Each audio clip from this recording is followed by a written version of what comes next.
It's just work, John. Stop worrying. That's what she told me every night until the evening I opened our bedroom closet and found a man's jacket hidden behind her dresses, still warm from someone else's body. I thought I had discovered one man. But the closer I looked, the clearer it became that jacket didn't belong to just one man. It carried the fingerprints of several. If my voice has ever helped you face a truth you didn't want to see, stay with me. I used to believe marriages broke apart because of something big, a confession, a fight, a moment that split a family in two. But now, standing where I stand, I know the truth is quieter. Sometimes a marriage dies in the small things, the late nights, the half smiles, the washed out excuses, repeated until they turn into a script someone memorizes instead of feels. For months, she came home late. Not dramatically late, late enough to make me wait, but not late enough to accuse. She always said the same line with the same controlled sigh. It's just work, John. And for the longest time, I believed her. Or maybe I let myself believe her, because believing her hurt less than imagining anything else. That night, nothing felt unusual, not until it did. I had gone to the bedroom to grab a jacket before taking out the trash. I slid open the closet door without thinking. Half the closet was mine shirts, arranged by colored jackets worn at the elbows from years of use. The other half was her neat, careful dresses in warm tones, perfumes lined up like little trophies of who she used to be. And there, wedged behind two of her longer dresses, something didn't match. A man's jacket, not mine. I stared at it the way you stare at a shape in the dark, knowing it shouldn't be there, knowing your life is different the moment you recognize it. It wasn't thrown in. It wasn't forgotten. It was hidden, tucked into the corner like someone wanted to bury it beneath the fabric of her life. I reached in and pulled it out. The first thing that hit me was the scent. A punch of cologne. Younger, sharper, something a man in his early 30s would choose to feel more important than he is. It wasn't the kind of cologne you buy after settling down. It was the kind you wear when you want to be noticed. My chest tightened. I turned to the jacket in my hands, studying it. The lining was new, too new, the fabric still crisp. There was a faint smudge of makeup near the collar, but not one shade. Two. One lighter, one darker. I knew my wife's makeup. And neither of those tones matched hers. My throat dried. Two different makeup marks. Two different scents embedded into the fabric. Two different types of wear on the shoulders. And then something even worse. Two different kinds of hair. I found a few long strands of light brown hair tangled near the collar. Those were hers. But woven into them were short, dark, tightly curled hairs, the kind only a man would have. A man who either kept his hair very short, or a man who shared close physical space with someone. But here's what made my stomach drop. There weren't just one or two. There were several.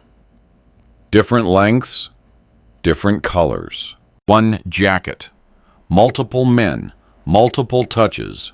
I sat down on the edge of the bed, the jacket lying across my lap, like a confession no one dared to say out loud. I could feel my pulse in my throat, loud enough to drown out every thought. Except one. How many lies does it take to turn love into something unrecognizable? The front door opened. Her heels clicked against the hardwood floor. Slow, deliberate, carrying the kind of exhaustion that belongs to someone who has been performing all day. She stepped into the bedroom, hair slightly messy, lipstick uneven. She froze when she saw me holding the jacket. She didn't gasp. She didn't rush in with an excuse.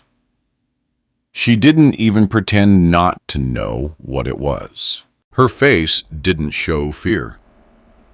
It showed calculation, like she was fighting to remember what she had told whom. "John," she whispered, barely audible. I held the jacket up by the collar. "Whose is this?" Her eyes narrowed just for a second, not in confusion, but in recognition. She knew exactly which jacket it was, and she knew exactly what it meant that I found it. "It's complicated," she finally said. "Complicated?" I asked. She pressed her lips together. She wasn't panicking. She was choosing words the way someone chooses which window to jump from. I can explain, but she couldn't. Not when the evidence spoke louder than she ever could. I folded the jacket carefully and placed it between us on the bed. She didn't move. She didn't reach for it. She didn't deny it. That was the worst part, not the lie, but the silence that followed, the moment the lie could no longer survive. Just then, her phone lit up beside her purse. A message banner appeared across the screen. A man's name I didn't recognize. But the message burned itself into my mind. I left my jacket. "Don't let anyone see it." She lunged for the phone, too fast, too desperate. And in that split second, I realized something far colder than betrayal. The man texting her wasn't the only one who had worn that jacket. It was just the first one foolish enough to leave his name. I don't remember standing up. One moment I was sitting on the edge of the bed with that jacket staring back at me like an accusation, and the next moment I was on my feet watching her fumble for her phone, as if the truth might disappear if she grabbed it fast enough. But nothing was disappearing. Not anymore. She locked the screen, held the phone close to her chest, and looked at me with an expression I had never seen on her face before. It wasn't fear of losing me. It was fear of losing control. "John, please," she said, her voice trembling in a way I couldn't place. Part guilt, part frustration, part something I didn't want to understand. Let me explain before you assume anything." "I'm not assuming anything," I said. "I'm looking at facts." She opened her mouth, closed. It opened it again. People only do that when the truth is too tangled to pull out cleanly. When there isn't a single version of the story they can safely tell. "It's not what you think," she finally whispered. I stared at her. "Then tell me what it is." She looked away, her eyes darting to the closet, then to the window, then to the jacket still lying on the bed. "It's just work," she said again. But this time, the words were weak, like someone trying to hide behind a door that's already off its hinges. "Work doesn't send secret messages about jackets," I said. She swallowed hard. "He shouldn't have texted that." "He," I repeated. "Which one?" Her head snapped up, too quick, too sharp. That was the moment she realized she'd revealed more than she meant to. Her eyes widened just slightly before she caught herself, but that half second was all I needed. "How many are there?" I asked, my voice steady, in a way that frightened even me. "You're twisting things," she said. "You always—" "Stop!" I cut in. "Don't turn this into something I did." Silence. Heavy. Suffocating. Unavoidable. She sat down on the edge of the bed, right next to the jacket. But she didn't touch it. She stared at it, like it was something toxic. Something that had finally crawled out from the shadows when she hoped it would stay buried. "There were situations," she whispered. Plural. The word came out before I could stop it. She wiped a hand over her face, exhaling shakily. "I didn't plan any of this. And it wasn't what you're thinking. Not at first." "Not at first," I repeated. But eventually, she didn't answer. Instead, she looked up at me with tears that felt rehearsed. I'd seen her real tears. These weren't them. These were strategic, calculated tools, not emotions. I didn't mean for things to get it complicated," she said. I needed attention. And you weren't." I felt something in my chest shift, not break. Breaking is sudden. This was slower, deeper, like a foundation sinking under its own weight. "I wasn't what I asked," quietly. "You weren't present," she said, voice cracking. "You were here, but not really here. You stopped noticing me. Stopped asking how I was, stopped caring." "That's not true," I said. "It felt true, and that makes this okay." I gestured toward the jacket. "No," she said immediately. "I'm not saying it's okay. I'm saying I didn't go looking for anything. It just, happened." Happened. That word always disgusts me. Cheating doesn't happen. You choose it. You prepare for it. You plan for it. You build a bridge to it long before you cross it. She kept talking as if pouring out half confessions could soften the edges of what she'd done. He was just someone I talked to after work.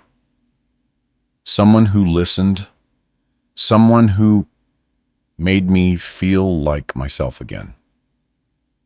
It wasn't supposed to be physical, but it was, I said. She didn't deny it. The silence was her confession. "John, I'm not proud of it," she whispered. "I swear I'm not." And I ended things. I ended everything. With which one I didn't raise my voice. I didn't need to. Whispered truth cuts deeper than shouted lies. She closed her eyes, her shoulders crumpling like someone holding up a weight too heavy for too long. There were moments, she said, voice barely audible. Moments with different people. They didn't overlap. It wasn't what my tone was, flat, deadened. Like something inside me had finally stopped struggling. It wasn't the same with each person, she said. They were different situations, different times, different mistakes. Different mistakes. Not one, not two, just plural. I felt the room tilt. "So you kept a jacket," I said. "A trophy." "No," she shot it up from the bed. "I kept it because I didn't know what to do with it. He left it in my car after a work event. I brought it inside because you were home, and I panicked. I hid it. And then I forgot it was there." "You forgot?" I almost laughed. Almost. "John, I swear to you it wasn't serious with any of them. Not the way you're thinking. I wasn't in love. I wasn't trying to leave. I was just lost." "Lost people don't collect jackets," I said. "Lost people don't juggle secrets." She flinched, but I wasn't done. Who texted you? I asked. She hesitated. Her jaw tightened, and for a moment she looked like she was deciding whether to lie or tell the truth for the first time tonight. Finally, she said a name, a simple name. Ordinary, innocent on its own. But the moment she said it, and in the back of my mind clicked, a faint memory. A face I'd seen once or twice, picking her up after work. A laugh that didn't belong near my wife. I felt the room grow colder. And the others, I asked. She shook her head, tears finally breaking. I can't. Not all of them matter, John. They matter to me. She looked at me like she wished she hadn't said a single word tonight. Like she wished the jacket had burned before I ever saw it. Like she wanted the whole damn world to rewind 10 minutes before I opened that closet door. But she couldn't take it back. None of it. The jacket was real. The secrets were real. The men were real. And for the first time in years, I realized something painful. I didn't lose my wife tonight. I'd already lost her long before this moment. I just hadn't found the evidence yet. The human mind has a strange way of protecting itself. When something unbearable happens, you don't feel it all at once. You feel it in echoes, waves that hit you at different angles until there is nothing left standing. As I stood there in our bedroom watching her wipe tears that didn't belong to me anymore, I realized I had entered the first wave, the numb one, the one where your body tries to convince you everything is still fine because it doesn't want you to collapse.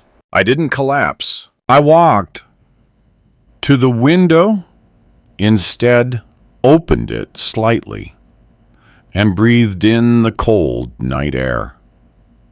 Anything to clear her scent from the room. Anything to stop thinking about the jacket lying on the bed like a crime scene marker. She stayed quiet behind me, probably waiting for me to yell. But yelling feels pointless when the person in front of you has already stopped listening years ago. John, she said softly, almost timidly. I didn't turn. Why don't you start from the beginning? That's not fair, she said. There isn't a beginning. Things just shifted. Nothing just shifts without a cause. She hesitated. I heard the bed sheets rustle as she sat down again. You changed, she whispered. I closed my eyes. I'd expected that line. It was the oldest trick in the book. Turn a confession into a complaint. Turn guilt into justification. I breathed slowly, counting each inhale like it might keep me steady. Don't do that, I said. Don't pretend this happened because of me. She didn't argue. Silence filled the room again, thicker, heavier, almost physical. Finally, she spoke. There was someone from work, she said. At first, he was just a friend. Someone I talked to at the end of the day. Someone who made things feel lighter. And then I asked, and then she admitted I crossed a line. I turned around, slowly. One line. She looked down. More than one. More than one man, I corrected. She squeezed her eyes shut, as if the words physically hurt her. Maybe they did, but they hurt me more. I didn't sleep with all of them, she said quickly, almost defensively. Some connections were emotional, not physical. Name them. She shook her head. That won't fix anything. It'll fix something for me. It'll destroy you. It already did. Her face broke then, not into guilt, but into fear. Not fear of me, but fear of the truth she had to reveal. Fear of what honesty would uncover. Fear of how much she'd lose if she pulled the final thread. There were three, she whispered. My jaw clenched so hard, I felt it crack. 3. Whoa. She nodded slowly, as if each movement added another year to her face. But not all at once. They were different chapters, and you didn't think any chapter would end my marriage. I wasn't trying to end anything, she said, her voice rising. I was trying to feel alive again. Alive, I repeated. You felt alive wearing someone else's cologne. You felt alive dragging strangers into our life. They weren't strangers, she said. That line hit harder than every confession so far. Not strangers, I repeated quietly. So I've met them. She didn't answer. I felt something in my chest tighten. I searched through old memories, faces I'd shaken hands with at company dinners, people I had seen in photos on her work events, names she'd casually mentioned without emotion. And then something clicked. A flash of recognition. A laugh I had heard once. A handshake I remember because the man held on a little too long, sizing me up. Her eyes told me I was right before she even said a word. No, I whispered, not him. She looked away. You let him into our house? I said, voice breaking for the first time. You let him stand in my kitchen?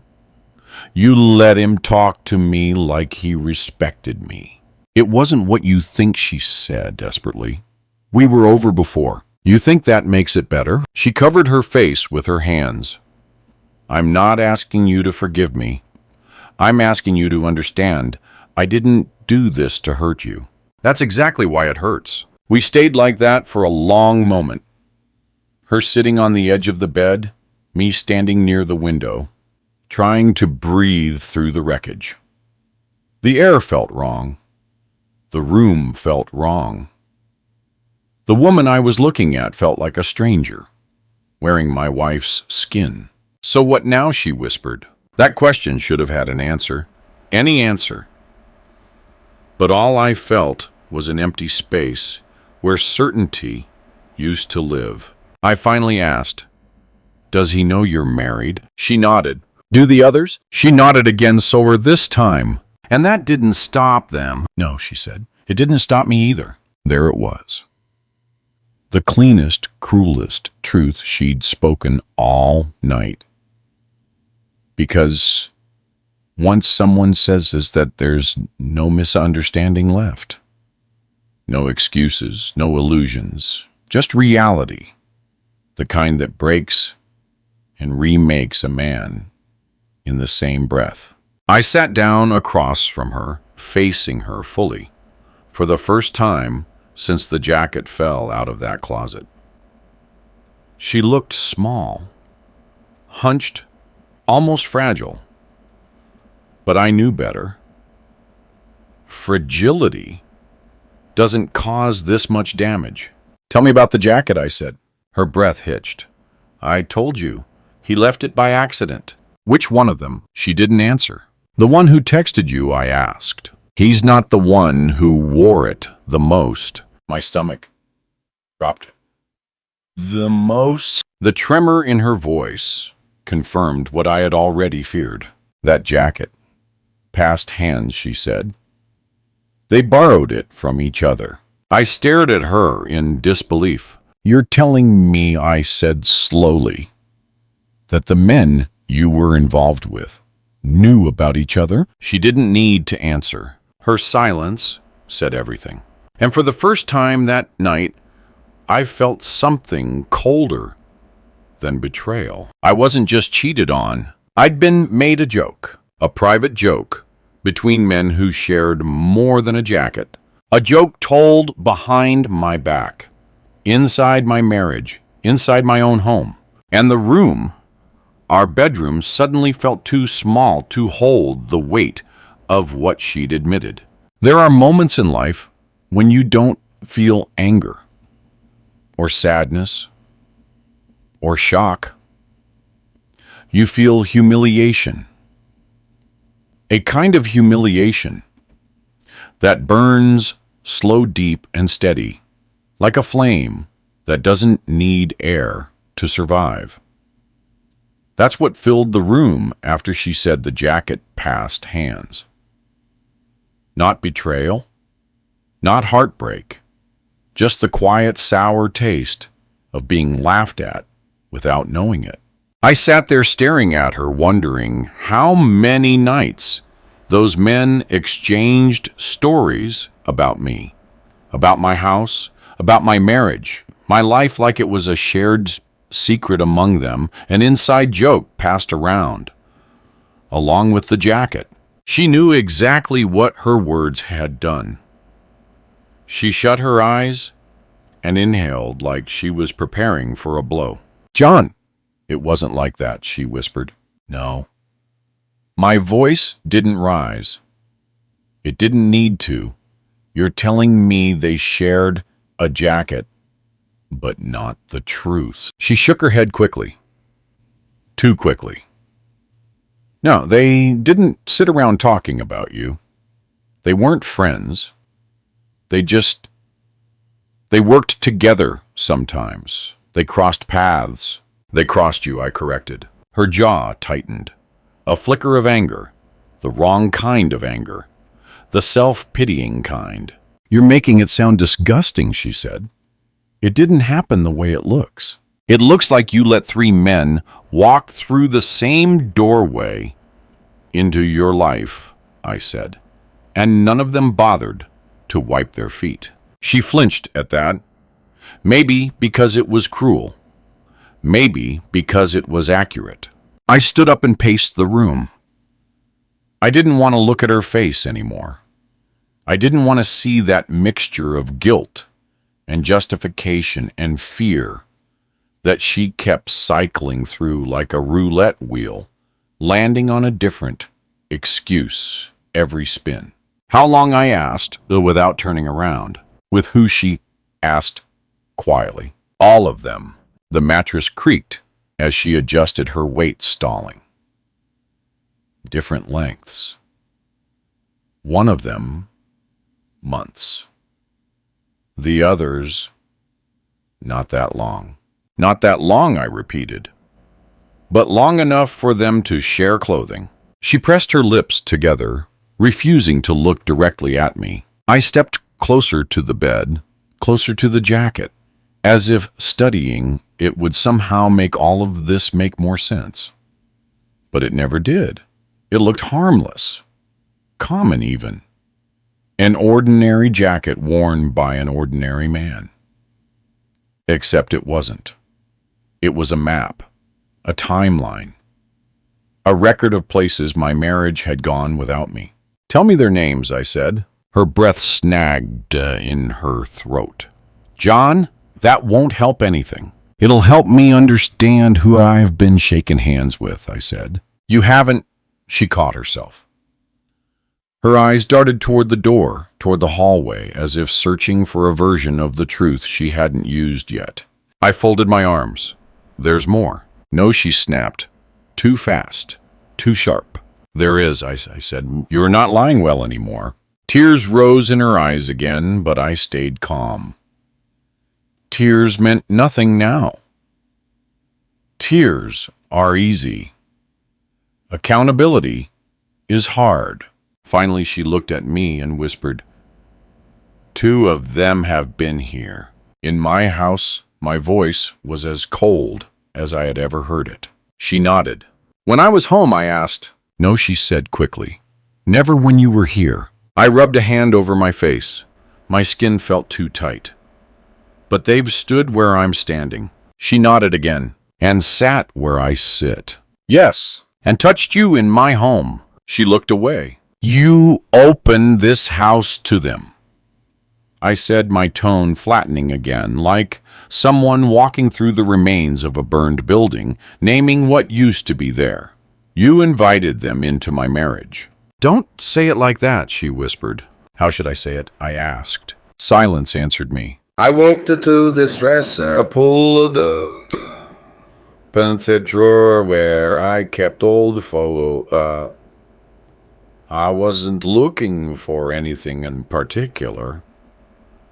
I just wanted proof that once a long time ago, our life made sense. I found a picture of us from our 10th anniversary. She was smiling. I was smiling. I remember that night. I remember how sure I was of us. I remember thinking fidelity was the air we breathed, something so normal, I never questioned it. Now I was staring at that same woman, dressed in the same skin, telling me about men sharing a jacket like it was nothing more than a mistake. What did they know about me? I asked. Her voice cracked. They knew I was married. That's not what I asked. She blinked. What do you mean? I said slowly. Did they know who I was? Did they know my name? Did they know this house was mine? Did they know I existed beyond a title?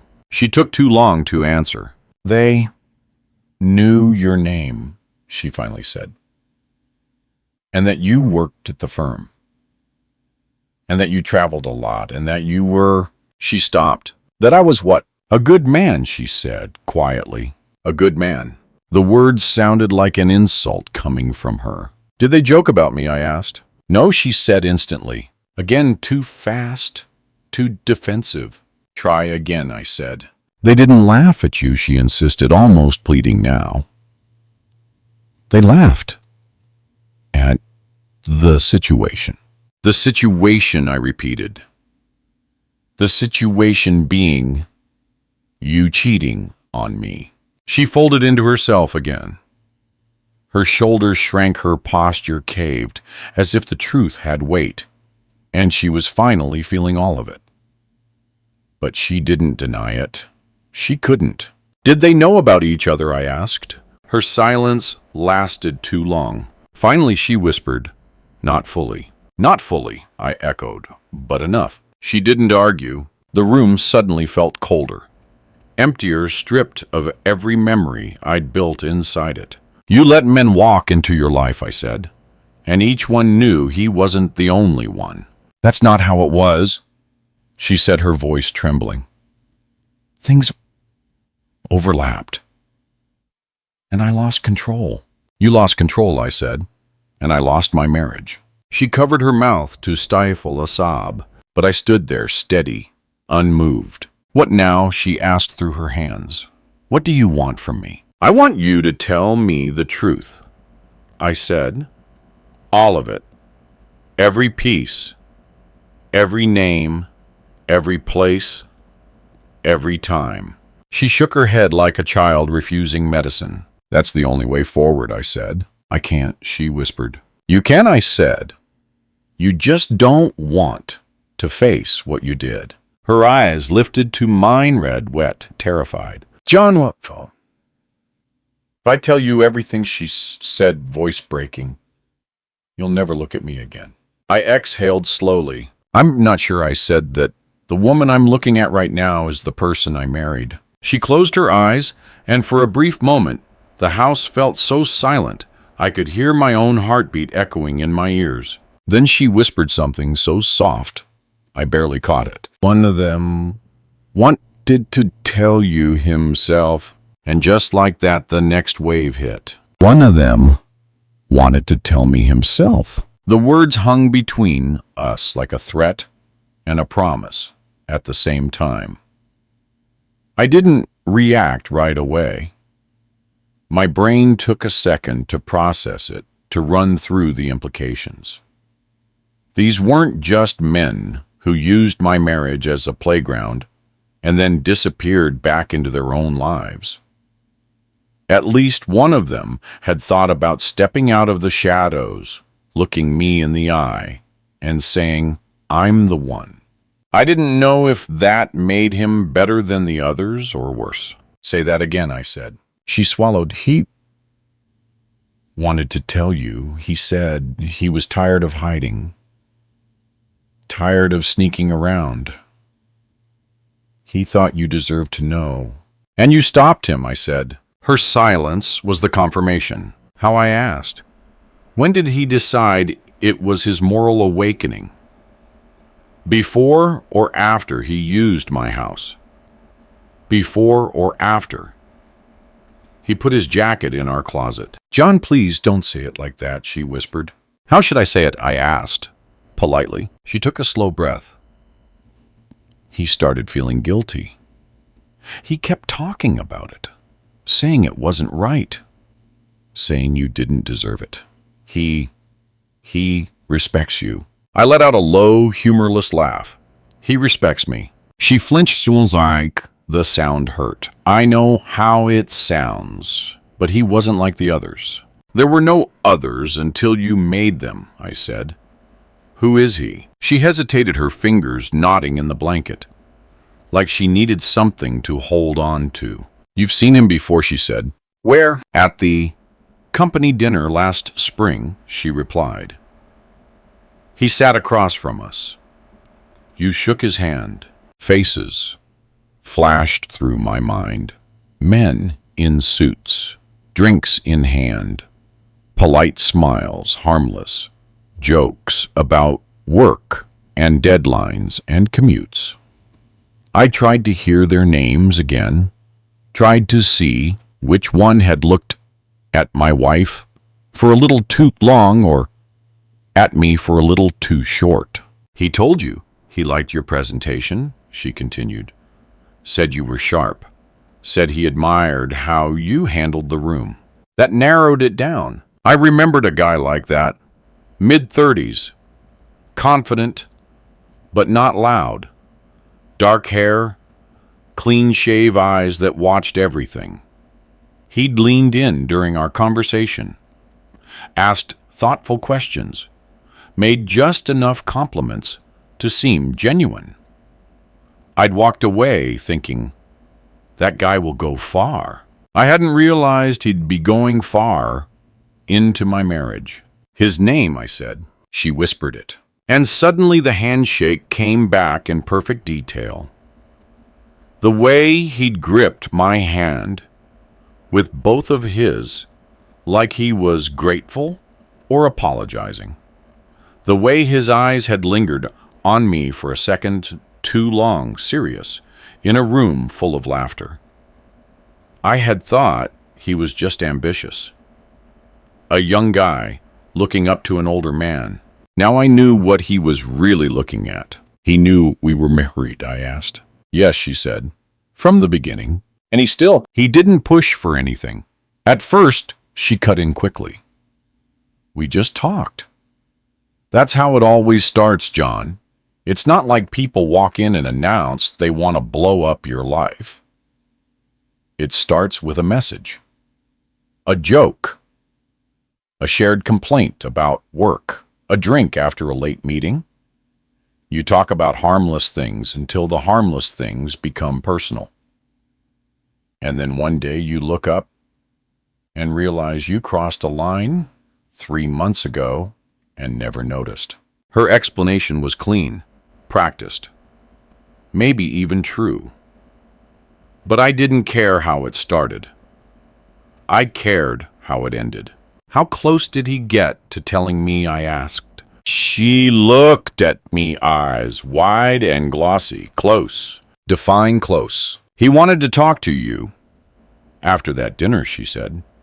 He tried to pull you aside. I thought back. After the dinner in the parking lot, I remembered him walking toward me. Hands in his pockets. Expression heavier than the occasion called for. I'd been checking a message on my phone. He'd said my name once, hesitated, then asked some random question about a client, something that didn't really need asking. I remembered thinking, this guy overthinks everything. He wasn't overthinking. He was trying not to confess. I told him not to. She continued. I told him I would handle my own marriage. You told him you would handle me, I asked. I told him I would fix things, she said. That I needed time to figure out what I wanted.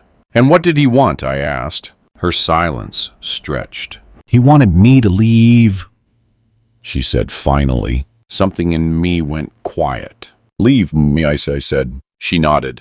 "And you considered it?" I added more statement than question. Her eyes dropped to the floor. "I thought about it," she admitted. "I thought about what it would be like to start over, to not feel stuck, to not feel like I was living next to a man who'd already decided who I was supposed to be forever." I let that hit. Not because I agreed with it, but because I needed to know what kind of story she'd been telling herself to get this far. "And the other two?" I asked. "Did they want you to leave too?" "They didn't care either way," she said bitterly.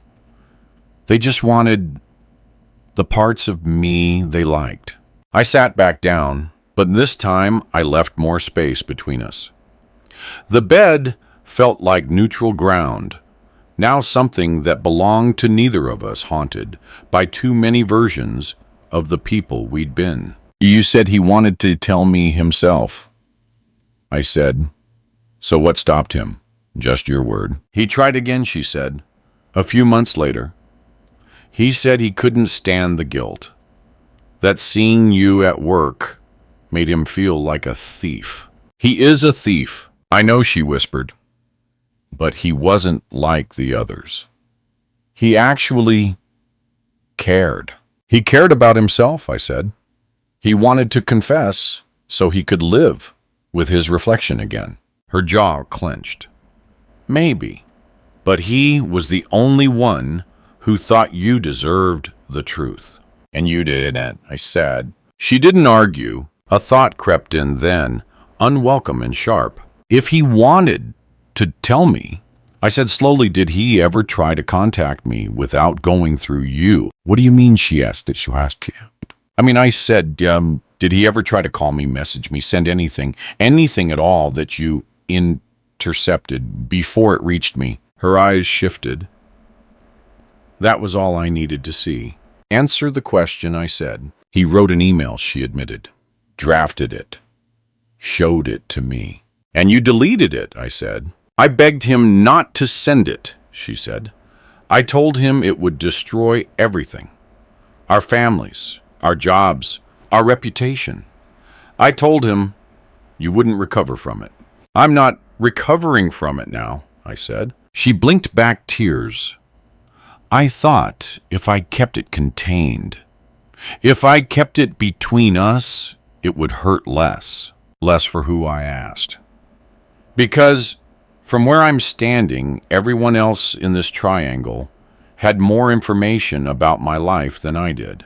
She didn't answer. A memory surfaced, then one I hadn't thought about in months. A random Tuesday afternoon, I had received an unknown call at the office, short, abrupt. A man's voice on the other end had said my name, then hung up. I'd assumed it was a wrong number or a dropped call. I'd forgotten it by lunch. Now I wasn't so sure. I looked at the jacket again. "Does he know I found this?" I asked. "No," she said, "not yet." "And the others?" I asked. "They don't know. They've all moved on. They're not in my life anymore." I let the lie sit between us for a moment. I didn't call it out, not because I believed it, but because I didn't have the strength to chase every thread at once. "You still work with him?" I said. She nodded. "And he still sees me at the firm," I added. She nodded again. "Then it's time," I said, "for him to finish what he started." She frowned. "What do you mean?" "You said he wanted to tell me," I said. "So I'm going to give him the chance." Fear flickered across her face. "John, no. Please. Don't pull him into this. Don't drag it out." "This is already dragged out," I said. "I've been living in a story everyone else finished months ago. I'm just now reading the last page." "You don't need to confront him," she insisted. "It'll only make it worse." "For who?" I asked. "Because I promise you, it can't get much worse for me." She shook her head, panic starting to rise. You don't understand how messy it will get. Work, legal stuff, reputations. They'll twist everything. They'll make you look crazy jealous. I don't care how I look, I said. I care about not living with questions I can't answer. She reached for my arm, but I pulled away. John, please, she said. I'm asking you not to do this. And I'm telling you, I replied. I won't let the man who helped dismantle my marriage walk around pretending this never happened. She stared at me, breathing hard, realizing she couldn't contain the damage anymore. What are you going to do? She whispered. I looked down at the phone, still lying face down near her purse, the last message from him still lurking in the notifications. I picked it up, turned it over, and read his words again. I left my jacket. Don't let anyone see it. Too late. I'm going to call him, I said. And for the first time all night, she looked more terrified of what I might do than of what she had already done. I held her phone in my hand longer than I expected.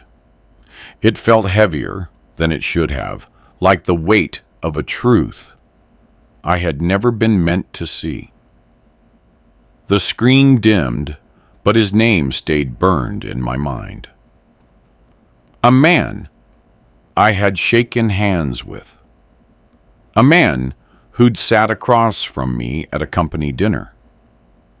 A man who had looked at me with polite respect while sleeping with my wife behind my back. I set the phone down on the nightstand. I'm calling him, I said again, quieter this time. She shook her head quickly. John, please. You don't understand how bad this can get. I understand more than you think. No, she insisted, stepping forward. He'll twist the story. He's smart, John. Manipulative. He's not going to confess just because you confront him. I don't care about his confession, I said. I care about facing the man who knew more about my marriage than I did. Her mouth opened, but no sound came out. She wasn't used to me like this, steady, controlled, but carved from something cold and hard. She expected yelling, maybe tears, but not resolve. Resolve meant I wasn't drowning anymore. Resolve meant I was swimming toward something. I didn't know if that something would save me or destroy me. But for the first time tonight, I felt the ground under my feet. She stepped closer. John, listen to me. This man, he's not like the other two. He has influence, connections. If you corner him, he'll protect himself first. He'll lie. He'll deny everything. He'll make you look unstable. I don't care what he says, I replied. I just want him to say it to my face. She grabbed my wrist, her grip tight, desperate. You're not hearing me. He's not afraid of conflict. He's the type who will talk over you, twist your words, make you question your own memory. He knows how to protect himself. And you don't? I asked. Her face fell. I gently pulled my wrist from her hand. You're terrified of me calling him, I said. Why? She ran a hand through her hair, pacing now. Because it'll get messy. Work will find out. People will take sides. You'll get dragged into something that's not clean, not simple. And he won't back down, John. He doesn't lose. He already lost, I said. He just doesn't know it yet. I walked to the dresser and opened the top drawer. My hands didn't shake, but something inside me trembled. Something deep and wounded that I was barely holding together. I wasn't looking for anything specific. I just needed something that belonged to me. something untouched, something that hadn't passed through someone else's hands. I found an old watch I rarely wore and closed my fingers around it. Solid, cold, mine. When I turned back around, she was watching me with a kind of fear I hadn't seen all night. Not fear of losing me, but fear of losing the version of me she could still manipulate. That version was gone. "You're thinking emotionally," she said. "You're angry and hurt and humiliated. And he will use that. He will turn it against you. He can try." Her shoulders tensed. "Please, listen. This man, he knows where you work. He knows your position. He knows the people above you. You want drama. He'll give you drama. You want truth. He'll drown you in lies to protect himself." I stared at her for a long moment. "And yet I said you trusted him with you." She closed her eyes. I walked back to the nightstand, picked up her phone, and unlocked it with the code I had memorized long before tonight. "What are you doing?" she asked, voice rising. "Calling him," I said. John, stop. But I didn't call. Not yet. I opened their message thread. Nearly a year's worth. My stomach knotted. I didn't scroll. I didn't open anything. I just stared at the sheer volume, the time stamps, the frequency, the tone of his words in the previews. "John, please don't read those," she begged. "It'll destroy you." "I'm already destroyed," I said. "Now I'm gathering evidence." I scrolled slowly. He had written things she claimed she never wanted. Things she claimed she never invited. Things she said just happened. But what shook me wasn't the flirtation or the late-night messages. It was the rhythm. Long silences. Then suddenly, long exchanges. Then another long gap. Then another rush of messages. It wasn't one affair. It wasn't two. It wasn't three. It was patterns. Patterns of a woman switching between men depending on who was available, who was interested, who gave her attention. I set the phone down like it burned. "John," she whispered, voice cracking, "don't spiral. Please, don't spiral." "That's not what this is," I said. "This is clarity." She stepped toward me. "We can get through this. I swear to you, we can work through this. We can do counseling. We can start fresh.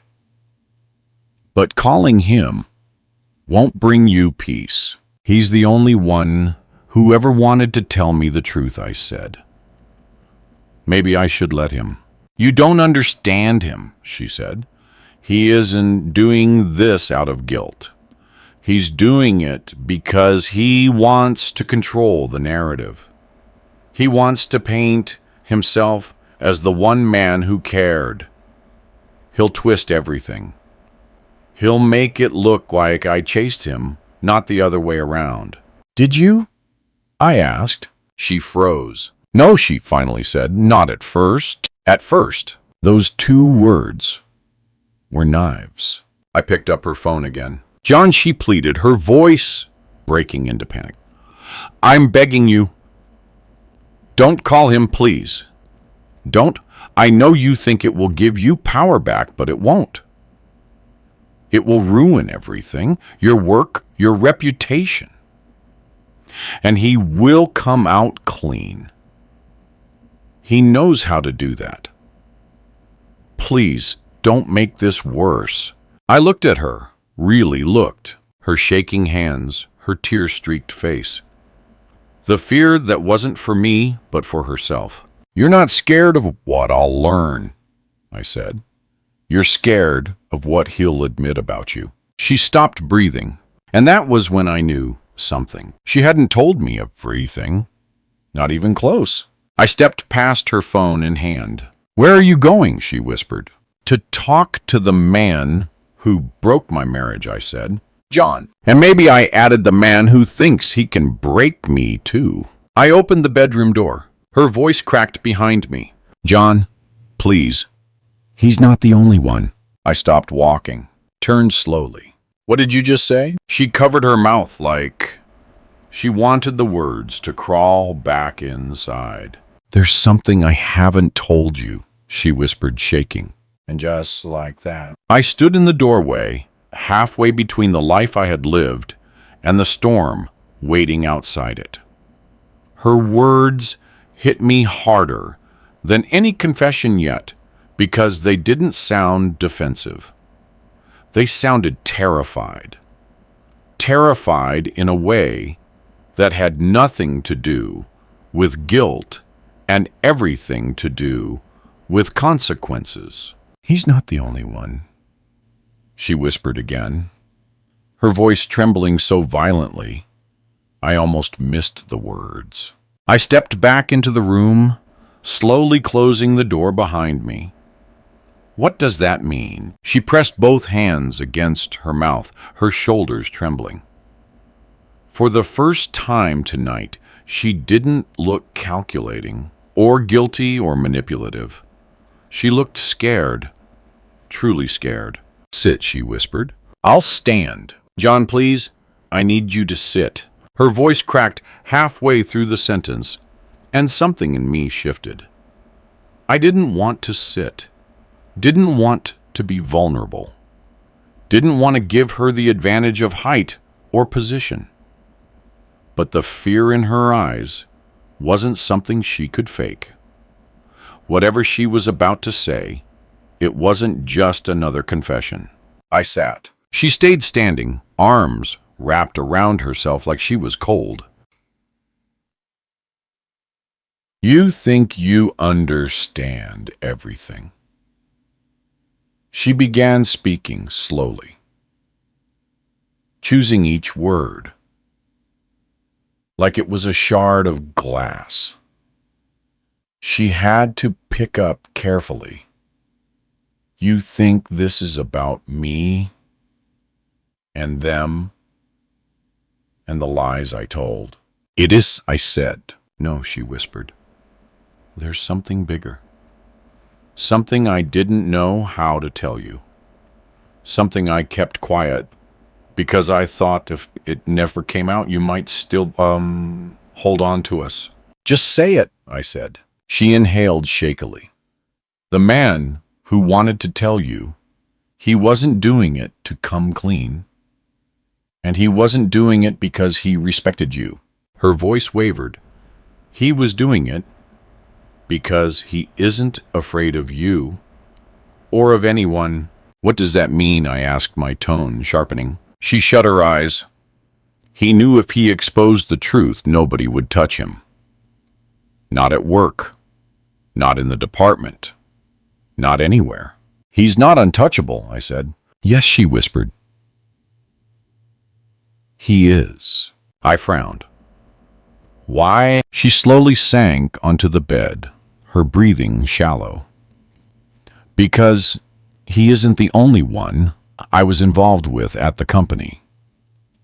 And the others, weren't just co-workers. A chill ran through me. What are you talking about? She lifted her eyes to mine. One of them wasn't a colleague. He wasn't someone at my level. He was above me. She blinked slowly. Way above. My stomach tightened. Define above. She swallowed hard. Senior, very senior. I didn't speak. She continued, voice trembling. I didn't tell you because I knew if you called the other man, the one from dinner, he might use it. He might expose everything. Not just himself, not just me, but the other man too.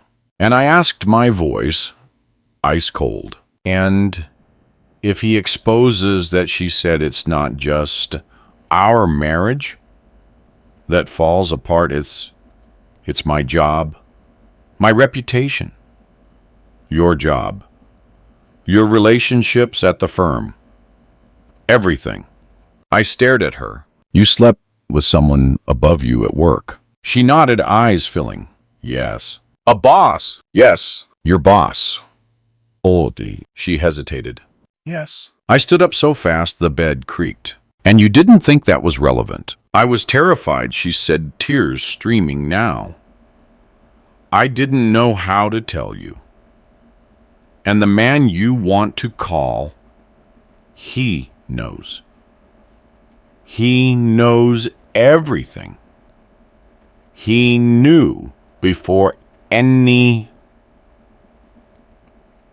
happened between us. I clenched my fists. And he still got involved with you. She nods. Because he doesn't care about fallout. Because if I went down, the boss would go down too. And those two, they hate each other. They would burn the whole place down just to hurt the other. I stared at her in disbelief.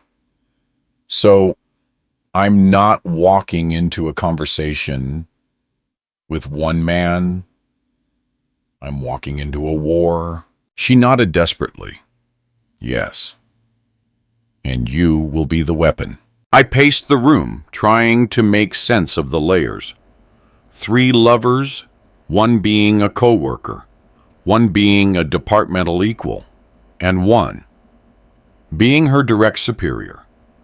A man with authority, with influence, with power. And the one who wanted to confess, he knew all of it. Enough to destroy them. Enough to destroy her. Enough to destroy me by collateral damage. I exhaled sharply. Why did you get involved with your boss? I didn't mean to, she whispered. It wasn't supposed to happen. I was vulnerable.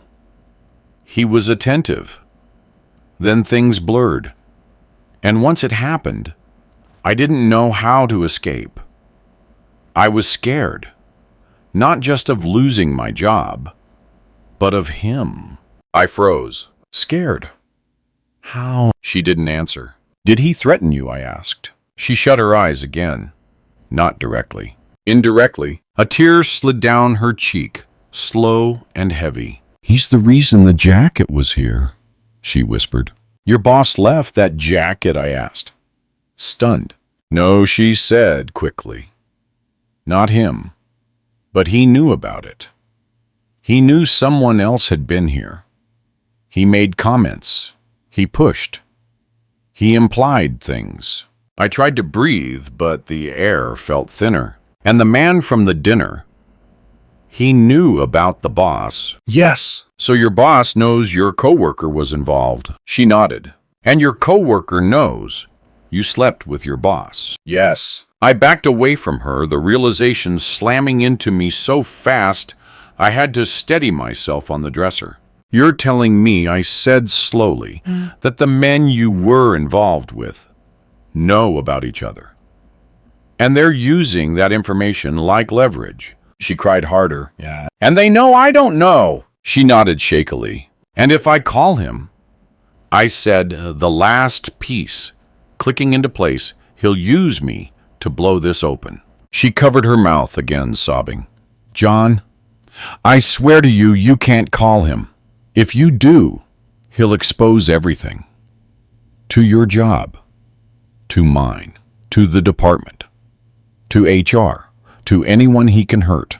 The truth I said is already exposed. She sobbed harder. Not like that. And you thought lying would protect me. No, she whispered. I thought lying would protect both of us. I stared at her. And for the first time tonight, I realized she hadn't just broken our marriage. She had built her own trap. And now she wanted me inside it with her. I turned toward the door again. John, she gasped. Standing up, please don't involve him. I looked back at her. You involved him, I said. You involved all of them. And then her legs gave out. She fell to her knees, in the middle of the bedroom floor, shaking uncontrollably, whispering something I'd never heard from her before. Please, don't make me lose everything. But she already had. My wife stayed on the floor longer than I expected, knees pressed into the carpet, shoulders trembling like she'd just hit the ground for the first time all night. But that wasn't the moment she broke. Not yet. That came later. What I saw now wasn't remorse, it was fear. The fear of a secret, bigger than either of us, something she'd been carrying like a ticking device she hoped would never go off. I watched her try to breathe through it. "Get up," I finally said. She stayed down, clutching her stomach as if holding something inside. "Get up," I repeated colder. She slowly lifted herself off the floor and sat on the edge of the bed, legs shaking. I didn't sit with her. I stood across from her, leaning against the dresser, creating distance between her damage and my sanity. "Tell me everything," I said. She looked exhausted, like someone cornered in a room with no doors. "Where do you want me to start?" "At the part you were planning to take to your grave." She winced, then nodded slowly. "The man from the dinner? The one who wanted to tell you? He wasn't doing it because he respected morality or truth. He was doing it because he hates my boss." I frowned. Why did he hate him? "He thinks my boss takes advantage of women. He thinks he manipulates them. He thinks he's toxic." "Is he?" She hesitated. "He can be, and he knows it." I absorbed that not because I cared about her boss's personality, but because a new shape began forming in my mind, a connection between all these men that didn't exist earlier. A mutual resentment, a shared knowledge, a competition. "And you got stuck between them," I said. She nodded. "Yeah. By choice," I added. She didn't deny that. "How long with your boss?" I asked. Her eyes darted to the window. 8 months. 8 months. Something cold spread through my ribs. "And the co-worker?" I asked. "On and off for 6. "And the others?" "One was just 2 months. The other was 3. Short. They were nothing."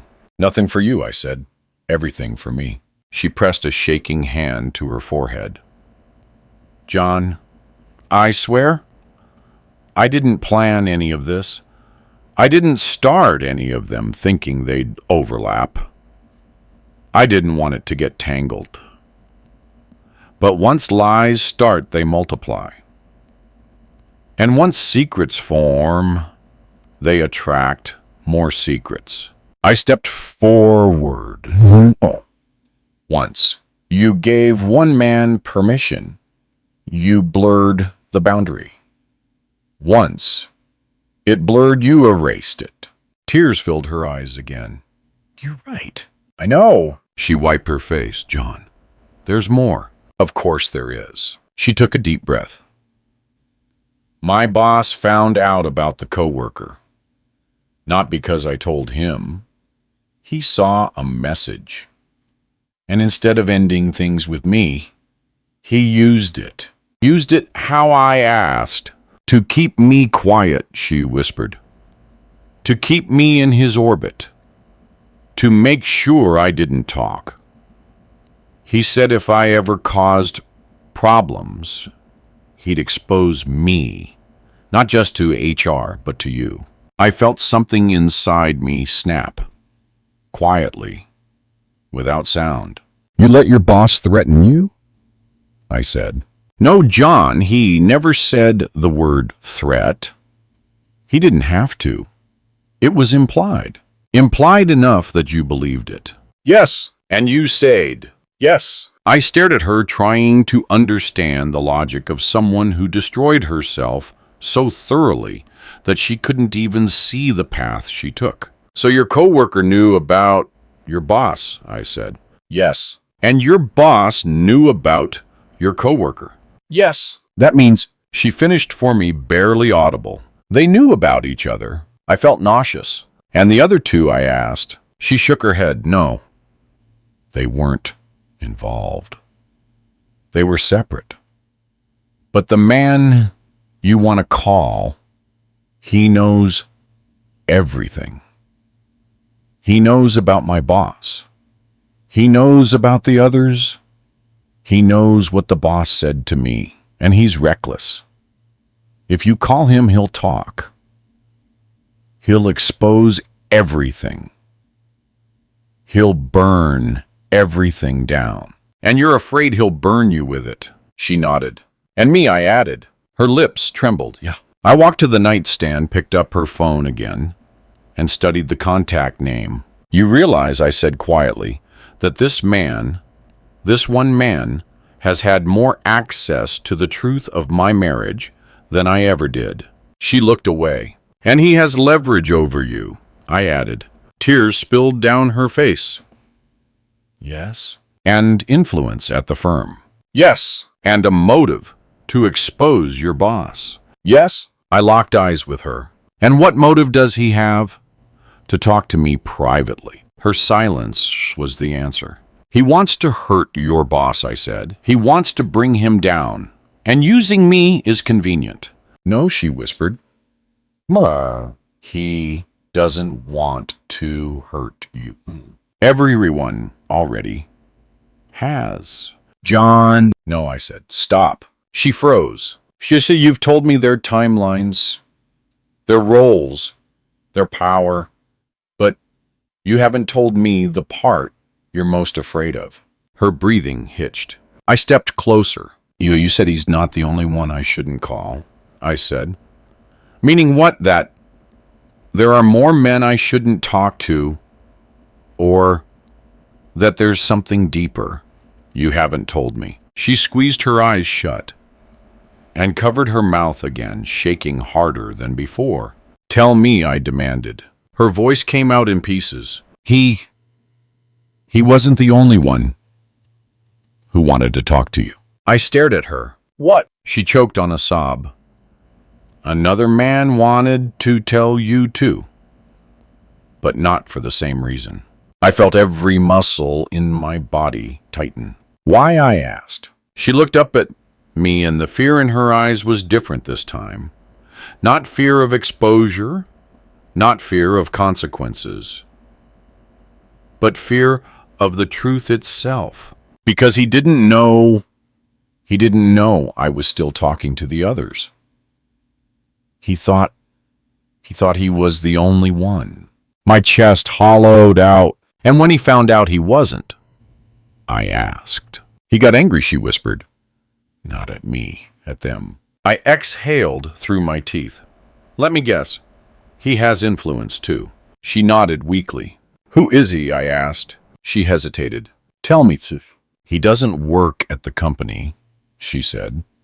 He's someone else. Someone else, how? He's connected, she whispered. Connected to who? To my boss. The room fell silent, too silent. Connected to her boss, and angry at the other men. A man outside the company. A man with influence. A man with a stake in what happened. A man who also almost told me the truth. The walls felt like they were closing in. And what I asked quietly, exactly does he have to do with any of this? She stared at me for a long moment before answering. He's family. My stomach dropped. Family, I repeated. She nodded, tears streaming. Family of your boss. Yes. And he was involved with you too. She covered her mouth again. I felt my pulse in my throat. And he wanted to tell me because he didn't know about the others. She nodded. And when he found out, he lost it. I inhaled sharply. Lost it how? He said someone needed to pay. Pay, I repeated. She squeezed her eyes shut. And he didn't mean me. Everything in the room froze. The jacket. The messages. The overlapping timelines. The pressure. The fear. The silence. All of it suddenly made sense. She wasn't just afraid of the truth. She was afraid of the people tied to it. John, she whispered, voice a raw tremble. Please don't call anyone. If you do, something will happen. Something bad.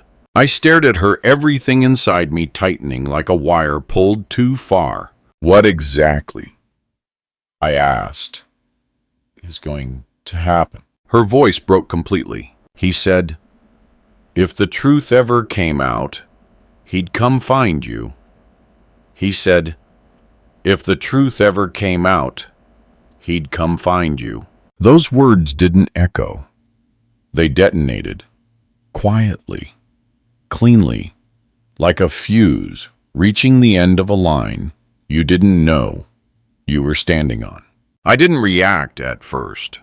My body felt suspended, like the air around me thickened, like the room tilted a few degrees off center.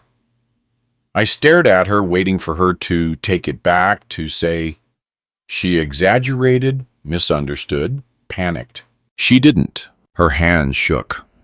Her eyes begged. Her voice podu with a fear that wasn't for me anymore. It was fear of what she'd unleashed. Say it again, I finally said. She hugged herself tighter. John, please don't make me. Say it again, I repeated. Her voice cracked. He said, if any of this ever came out, you'd be the one to pay. Not me, not them, you. I inhaled slowly, very slowly. The kind of breath you take when you're trying to keep your bones from shaking. Who is he? I asked. Her lips trembled. You know who he is? No, I said. I know his type. I don't know his name. She hesitated too long, and that hesitation told me everything. This wasn't just some jealous fling or fragile man with wounded pride. This was someone with reach, someone who felt ownership, someone whose ego couldn't handle the idea of being one of many. Someone who believed he had been wronged. And men like that don't act rationally. I stepped toward her. Tell me his name. She shook her head violently. If I say it, you'll call him. And that's exactly what he wants. He wants confrontation. He wants chaos. Well, he wants an excuse. An excuse for what? She didn't answer. I'm asking you, I said, voice low. What does he want? An excuse for? A tear slid down her cheek. To hurt someone. Me. She squeezed her eyes shut. My jaw tightened. Tell me the name. She opened her eyes. And for the first time in our marriage, for the first time in all the hell of tonight, she didn't look like my wife. She looked like somebody holding a secret that was larger than herself, bigger than betrayal, bigger than guilt, bigger than fear. Finally, she whispered, he's my boss's cousin. That stopped the air in my lungs. Cousin. Family to the man with power. Family to the man who threatened her career. Family to the man who knew about the coworker.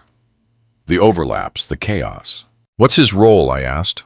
What does he do? He's connected, she repeated. He works in contracting. He knows people. He has influence. He's around the office a lot. Everyone respects him. Some fear him. And you got involved with him. Her breath hitched. I didn't mean to. I shook my head. That excuse is dead. She lowered her gaze. I paced the room, trying to understand the gravity of the mess she'd pulled me into. This wasn't just infidelity. This wasn't just lies. This wasn't just humiliation. This was danger, real danger. You slept with a man who has enough influence to ruin careers. Yes. You slept with a man whose family to your boss. Yes. And he got angry when he realized you weren't loyal only to him. Her silence was the confirmation, and his threat, I said, was to come after me. Yes. I let that settle like a cold weight in my spine, And the man from the dinner, your co-worker, knows about this cousin. Yes. And he hates your boss. Yes. And he knows you were involved with all of them. She nodded shakily. I rubbed my hand over my face slowly. So I'm not just dealing with infidelity. I'm dealing with office politics, jealousy, power plays, family ties, professional leverage, and a man with a temper who thinks I'm in his way. She whispered, I'm sorry. I looked at her, really looked. No, I said, you're not sorry, you're scared. She didn't deny it, and that was the real truth. She wasn't crying because she had hurt me. She was crying because the men whose ego she tangled with were now circling each other with my name in the center. Has he ever confronted you? I asked. She shook her head. Not directly. Indirectly, she hesitated. Yes. What did he say? She took a shaky breath. He said I didn't understand what I was playing with. That people get hurt when they lie. That some men don't forgive. And that was about me, I said. Her lip trembled. I think so. Yes.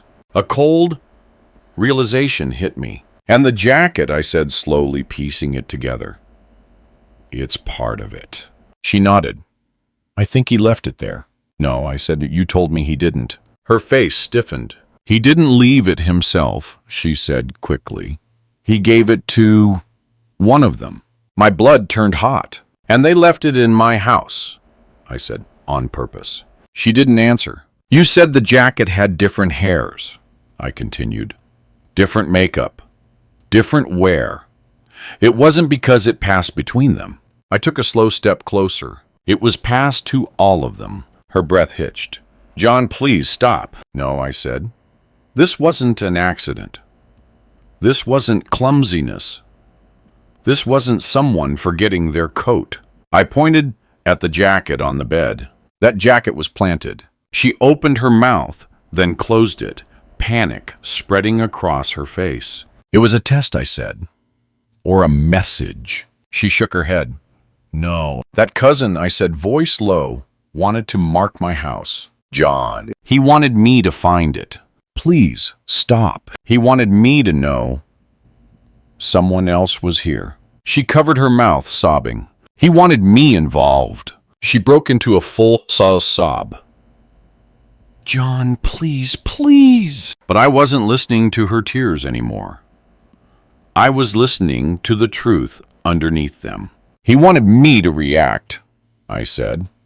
He wanted to see what I'd do. She begged through her tears. John, you can't do this. You can't confront him. Please, he's unpredictable. He's angry. Where does he work? I asked. She shook violently. Don't go there. Don't get involved.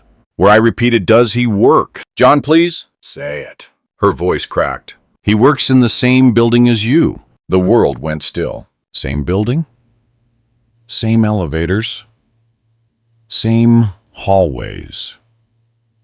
Same faces? A man who slept with my wife. A man who threatened me without speaking to me. A man who planted a jacket in my house. A man watching me without my knowledge. A man waiting. I turned toward the door. John, she cried, please don't go. He said he'd find you. He said he wasn't afraid of hurting someone, if it came to that. I paused in the doorway. I'm not afraid of him, I said quietly. She sobbed harder. But I am. I didn't look back, because the truth was exploding now, and I was walking straight into the blast. I didn't slam the door when I left the bedroom. I didn't throw things, curse, yell, or explode like a man in a movie. I walked down the hallway, the same way I had walked it 1,000 times, steady, quiet, deliberate. But everything felt different. The house felt smaller. The air felt colder. Every picture on the wall looked like a lie. Anniversaries, vacations, smiling faces, posed moments pretending to be memories. I reached the living room and stopped in the darkness. I didn't turn on the light. I didn't need to see the room to feel the weight of it. The couch where I used to fall asleep after long shifts. The table where we ate dinner. The armchair where I read the news every morning. Every object felt like it was watching me silently, acknowledging that I was no longer the man who lived here. I sat down and placed my hands together, elbows on my knees, breathing through the cold ache crawling up my spine. She had cried because she was scared. Not for me. Not for our marriage. Not for the truth. She was scared of him, of them, of everything she had stitched together, and everything she could no longer control. Fear always reveals the real story. The bedroom door opened upstairs quietly, the way someone moves when they're afraid the floor itself might break. Her footsteps came slowly down the stairs. She hesitated at the bottom, as if the room between us was a country she didn't have permission to enter. But she came anyway. She sat on the far corner of the couch, leaving a gulf of space between us. We didn't speak for almost a minute. Finally, she whispered, "John, where are you going?" I looked at the floor. Nowhere tonight. She swallowed. "You're leaving." Eventually, a sound slipped from her chest. Not a sob, just a small, broken exhale. "I don't want you to go." I didn't respond. Some words don't mean anything after they've been used to cover lies. "John, I'm scared," she said. "I know." She wiped her face. "I didn't mean for any of this to happen." That sentence I said quietly is how most catastrophes begin. She looked down at her hands. "What are you going to do?" I didn't answer her. I answered myself. "I'm going to protect my peace," I said. She stared at me like she didn't understand the language. "I'm not chasing him," I continued. "I'm not confronting him.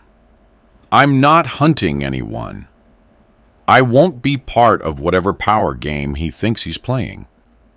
If he wants chaos, he can play alone. I'm stepping out of the circle. But what if he ever steps into my life, I said he'll regret it." She closed her eyes as if that sentence hurt more than anything I'd said tonight. "You won't call him," she whispered. "No." "You won't talk to him." "No." "You won't go to the building to find him." No. Then softer, "So you forgive me." I looked at her, really looked at her.